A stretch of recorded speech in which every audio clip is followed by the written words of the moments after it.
I'm Jim Barnes, and I've been here with the shelter now. I've been on staff here with the shelter for about 14 years. There are several different sources and reasons for why there are homeless people on the street in Salisbury. One of them is in Delmarva, in this whole area down here. At one time, there was a lot of open land, a lot of farms.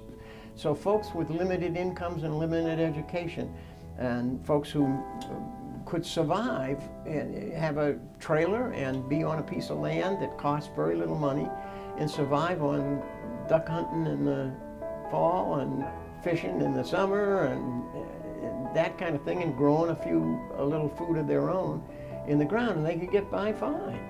Particularly I'd say, over the last 10 or 15 years, this place has become a boom place for retirement. And land that used to be very cheap and inexpensive, all of a sudden the cost of land goes sky high. And farms are being turned into housing developments, and the houses that they sell around here, all these developments you see popping up, houses cost $200,000, $300,000, $400,000.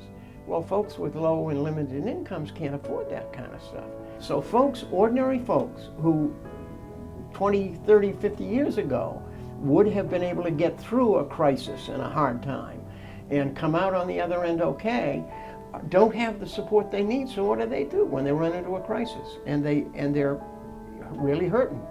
Well, they begin to come apart at the seams and they don't have help, and it's led to incredibly high incidence of mental health problems. People who just can't keep up and can't cope, and the support they need is not there. So they end up losing jobs and losing housing and end up on the street. And the best answers that we can give to them is medicines. There's strong chemical medicines. Just get them on meds. And the number of folks who need an emergency shelter in crisis has gone up and up and up. And a lot of those people are folks who are really hurting, carrying with them bags full of medications that they've been given at the clinic. They're people that lived and survived around here. There are neighbors that ran into difficulties that they couldn't cope with. If you're only bringing home $250 a week, and at least 60 to 100 of that goes to the landlord, you know, how much money you got to pay a doctor or pay for medicines? So a lot of folks who have very limited incomes aren't able to take care of their health and keep up with it, and nobody can go without some kind of medical care and treatment for very long without having problems. I think it would be helpful if more folks in the community knew that there are 100 people a month who are homeless, have no place to live, and many of them are families with children.